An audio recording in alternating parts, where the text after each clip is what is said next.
Machilipatnam to Vijayawada 70 కిలోమీటర్లు, Vijayawada to Guntur మరో 40 కిలోమీటర్లు. మచిలీపట్నంలో మేము కడతా ఉన్న పోర్టు, మా హయాంలో పోర్టుకు శ్రీకారం చుట్టాం, పనులు మొదలుపెట్టాం, పర్మిషన్లు తెచ్చాం, ల్యాండ్ ఇచ్చాం, ల్యాండ్ కొనుగోలు చేసినాం, ఫైనాన్షియల్ క్లోజర్ కంప్లీట్ చేసినాం, ఎవరితో ప్రమేయం లేకుండా దానికి డబ్బులు వచ్చేట్టుగా ఏర్పాట్లు చేశాం. ఈరోజు చెన్నై అనేది పోర్ట్ సిటీ, బాంబే అనేది ఈరోజు పోర్ట్ సిటీ. ప్లాన్ బి కింద మేము చెప్పినాం మచిలీపట్నం టు విజయవాడ 70 కిలోమీటర్లు, విజయవాడ టు గుంటూరు మరో 40 కిలోమీటర్లు, మొత్తం ఈ 110 కిలోమీటర్లు నేషనల్ హైవే రోడ్డు ఉంది. ఈ నేషనల్ హైవేకు కాస్త అటు ఇటుగా ఈ మొత్తం క్యాపిటల్ ఏరియా కింద డిక్లేర్ చేయండి. మచిలీపట్నం నుంచి ఎంఏ తీసుకోండి, విజయవాడ నుంచి విఐ తీసుకోండి, గుంటూరు నుంచి GUN తీసుకోండి, మావి గన్ అని పేరు పెట్టండి. మచిలీపట్నం, విజయవాడ, గుంటూరు, మా వి గన్.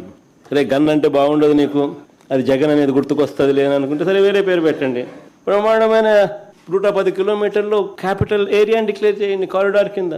కనీసము ప్లాన్ బి అన్న కనీసం పిక్చర్లోకి వస్తే అట్లీస్ట్ నువ్వు పెట్టే 2 లక్షల కోట్ల రూపాయలు ఈ రాజధాని ప్రాంతంలో, అది అయ్యేది కాదు సచ్చేది కాదు, ఆ 2 లక్షల కోట్లలో 10% పెడితే చాలు.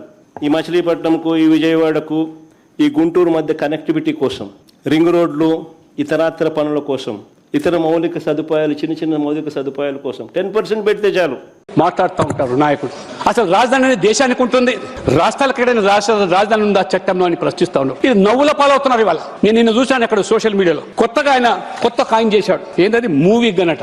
మచిలీపట్నం, విజయవాడ, గుంటూరు, ఈ మూవీ గన్. ప్రజలు నవ్వుకుంటున్నారు. ఒక స్థాయిలో ముఖ్యమంత్రిగా ఉన్న వ్యక్తి ఈ రకంగా ప్రజల జీవితాలతో చిలకడమాట, ఏ రకంగా ఆ రోజు మరి మాతృమూర్తులు ఆడుపరచడం, ఏ రకంగా ఈ అమరావతి కోసం పాటుపడితే అటువంటి మరి చంద్రబాబు నాయుడు గారు ఆహర్నిశలు రాష్ట్రం కోసం పనిచేస్తూ ఉంటే 70 సంవత్సరాల వయసులో ఆ రోజు కక్ష సాంపుల్ చర్యల్లో భాగంగా అరెస్ట్ చేసి జైలుకి పంపించి ఒక పైశాచిక ఆనందం పొందినటువంటి పిల్ల కాంగ్రెస్ పార్టీ నాయకులు ఆ రోజు I was one of the first person among the people who condemn the arrest of Tara Chandrababu Naidu, put him to jail for 50 days. ఇది రాజకీయాల్లో వైషమ్యాలు ఉండొచ్చు, విరుద్ధమైనటువంటి ఆలోచనలు ఉండొచ్చు, ఆ రకమైనటువంటి భిన్న అభిప్రాయం ఉండొచ్చు. అంత మాత్రాన ఆ రకంగా అక్రమ కేసులు పెట్టి జైలు పంపిస్తే ఏ రకంగా ఆ రోజు ఇదే పవన్ కళ్యాణ్ గారు, చంద్రబాబు నాయుడు గారు, మోదీ గారు ఒక కూటమిగా ఏర్పడి ఇటువంటి పార్టీలకు ఈ రాజకీయాల్లో స్థానం ఉండడానికి లేని చెప్పి ప్రజలను ఏకం చేసి ఆ రకంగా మరి ఆ యొక్క జరిగినటువంటి ఎన్నికల్లో ఏ రకంగా కూటమి విజయ డంకా మోగించిందో, విజయాన్ని సాధించిందో